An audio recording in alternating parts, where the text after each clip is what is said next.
Una mancata precedenza alla base del tragico incidente avvenuto poco prima della mezzanotte che è costato la vita a Raffaele Copetti, 50 anni, originario di Cividale, residente a Gemona. L'uomo si stava mettendo a bordo del suo furgone da via Casali Leoncini sulla variante della provinciale Osovana diretto verso Gemona.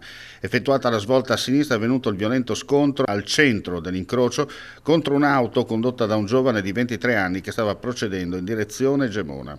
Il furgone ha deviato la traiettoria dell'auto che ha sfondato il guardrail, ribaltandosi su se stessa, terminando la corsa dentro la fitta boscaglia.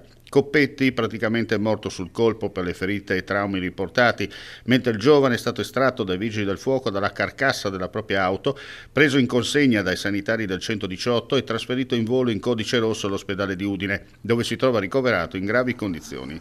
Le dinamiche sono al vaglio dei carabinieri, non si esclude una distrazione o forse un malore mixato alla velocità.